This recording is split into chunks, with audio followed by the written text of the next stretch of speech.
السلام علیکم viewers, scholar guidance میں آپ کو خوش آمدید کہتی ہوں۔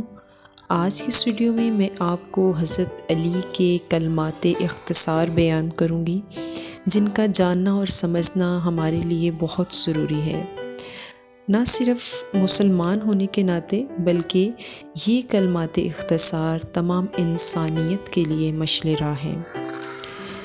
یہ سبق آموز کلمات میں نے حضرت علی کی کتاب نہج البلاغہ سے لیے ہیں۔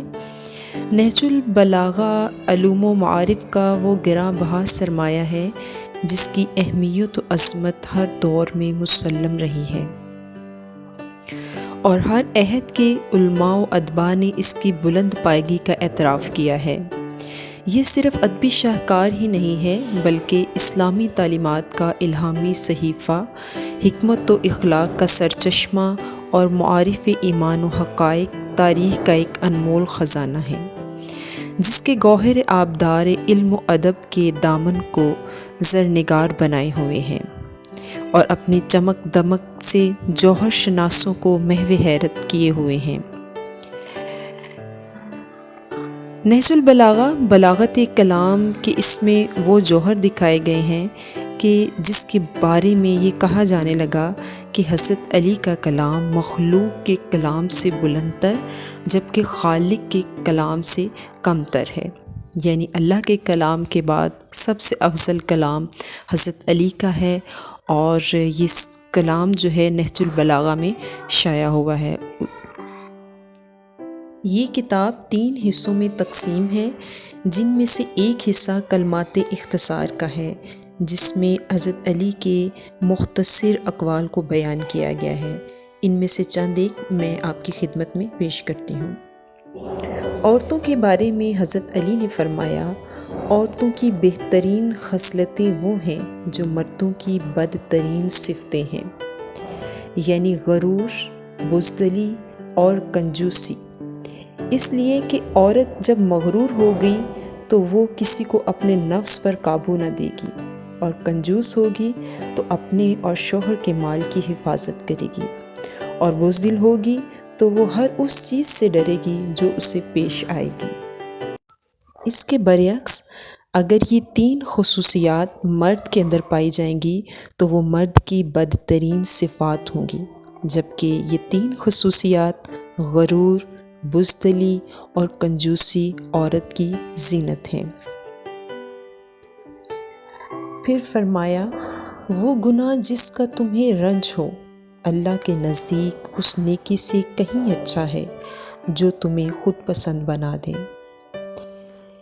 اس قول کی تشریح یوں کی گئی ہے کہ جو شخص گناہ کر لے اور بعد میں ندامت اور پشیمانی محسوس کرے اور اللہ کی بارگاہ میں توبہ کرے تو وہ گناہ کی عقوبت سے محفوظ اور توبہ کے ثواب کا مستحق ہوتا ہے، اور جو نیک عمل بجا لانے کے بعد دوسروں کے مقابلہ میں برتری محسوس کرتا ہے اور اپنی نیکی پر گھمنڈ کرتے ہوئے یہ سمجھتا ہے کہ اب اس کے لیے کوئی کھٹکا نہیں رہا، اور وہ اپنی نیکی کو برباد کر دیتا ہے اور حسن عمل کے ثواب سے محروم رہتا ہے۔ ظاہر ہے کہ جو توبہ سے معصیت کے داغ کو صاف کر چکا ہو وہ اس سے بہتر ہوگا جو اپنے غرور کی وجہ سے اپنے کیے کرائے کو ضائع کر چکا ہو اور توبہ کے ثواب سے بھی اس کا دامن خالی ہو۔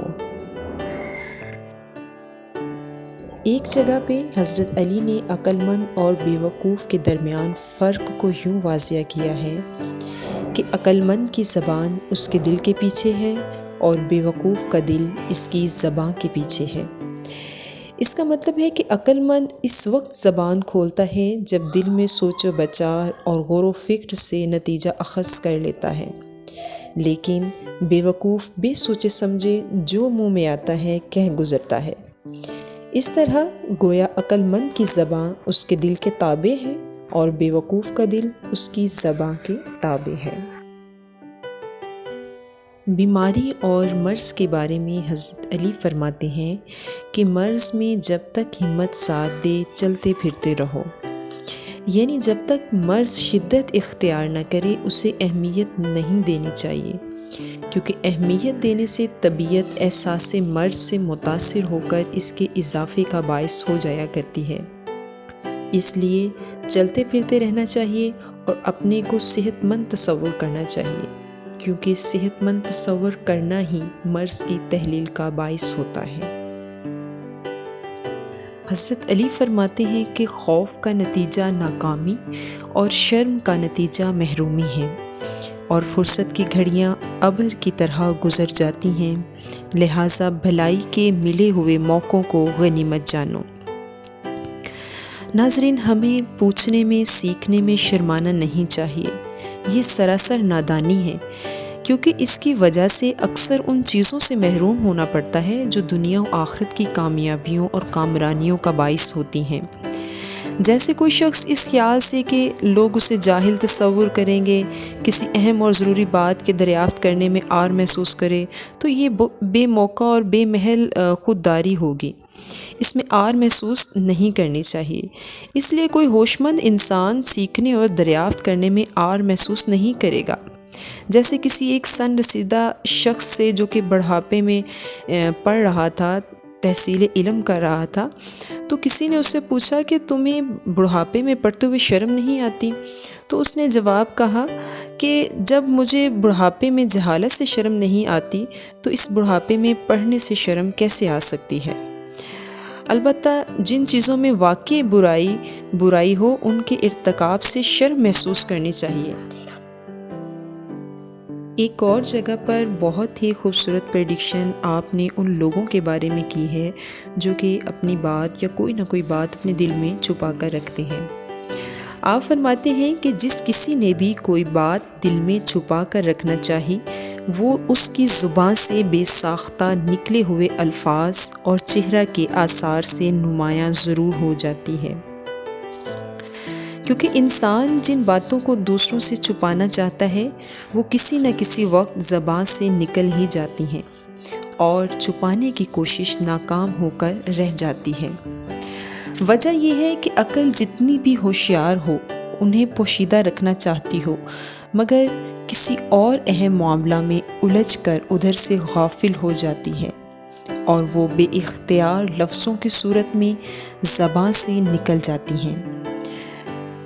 اسی طرح عقل پورے طور پر ہوشیار رہے تب بھی وہ پوشیدہ نہیں رہ سکتی، کیونکہ چہرے کے خط و خال ذہنی تصورات کے غماز اور قلبی کیفیات کے آئینہ دار ہوتے ہیں۔ چنانچہ چہرے کی سرخی سے شرمندگی کا اور زردی سے خوف کا بخوبی پتہ چل سکتا ہے۔ ناظرین، یہ حضرت علی کے وہ کلمات ہیں جو ہمارے لیے مشعل راہ ہیں۔ اگر ہم ان کلمات پر، ان سبق آموز باتوں پر عمل کریں گے تو یقیناً ہم بھی کامیاب ہوں گے۔ اگر آپ کو یہ ویڈیو اچھی لگی ہے تو اس کو لائک اور شیئر ضرور کریں اور کمنٹ سیکشن میں اپنی آراء بھی دیا کریں۔ ویڈیو دیکھنے کا شکریہ۔